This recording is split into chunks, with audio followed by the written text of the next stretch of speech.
Hello and welcome to the Fourth and School podcast. I'm your host, Luke Parrish.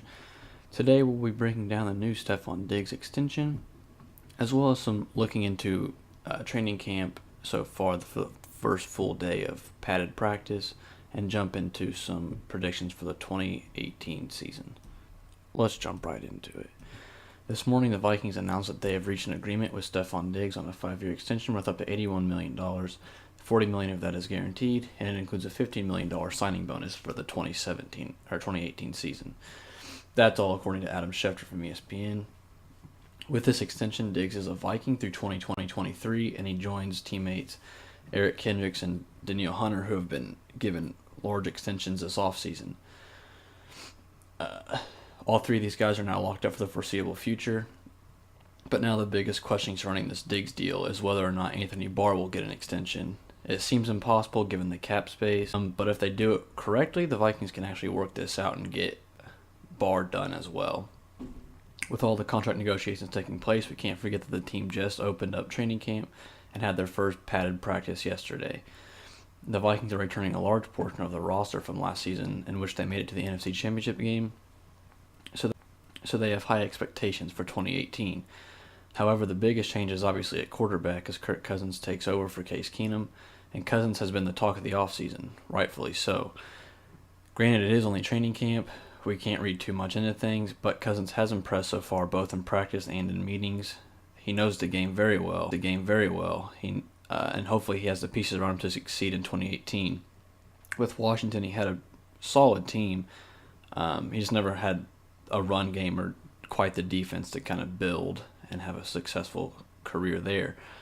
And if I'm being honest, he better have a better year than Case Keenum had. Keenum look relevant, and now he has a starting gig in Denver, and I think Denver's roster mimics that of Minnesota's. They have a solid defense, decent receivers, but only thing different there is Denver does not have a very solid running game.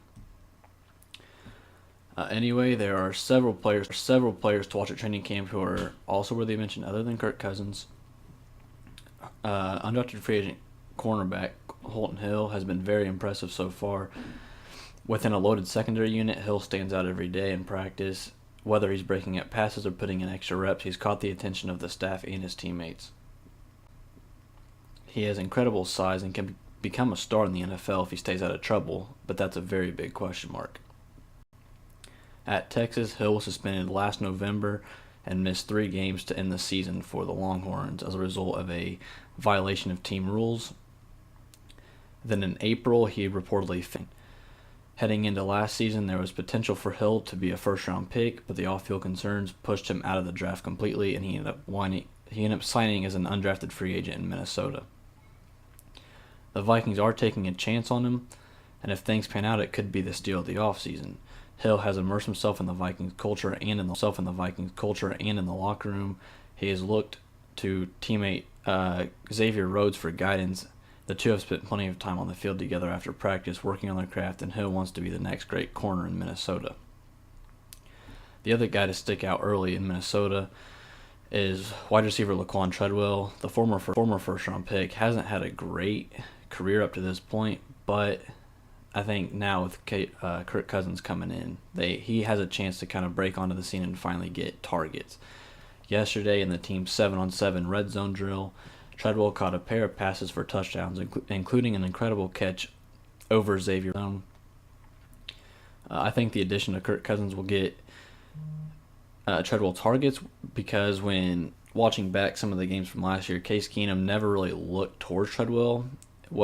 He was wide open at times, but Keenum was fixated on 1 or 2 receivers. I expect Treadwell to break out this year with about 40 catches and a couple of touchdowns. That's not super high hopes, but for a guy who only has 21 catches on his career so far, I think that's a pretty realistic expectation to have. And if this doesn't happen, I think his time in Minnesota is up.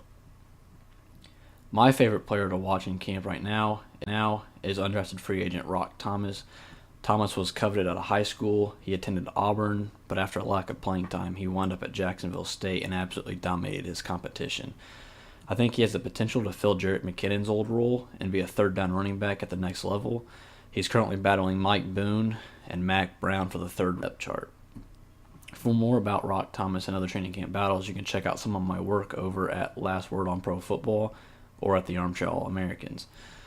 This is also a reminder that the NFL season kicks off Thursday night with the Hall of Fame game between the Bears and the Ravens. Personally, I can't wait to watch the rookies Lamar Jackson and Roquan Smith. That is if Smith signs his rookie deal. The Viking season is just around the corner, so stay tuned. As the season grows closer, I will keep you up to date on roster changes, contract situations, and game previews. I will also choose 5 college prospects each week to keep an eye on, and I will highlight the biggest games in college football. After all, this is an NFL and NFL Draft podcast. Thanks for tuning in. I'll be back next week.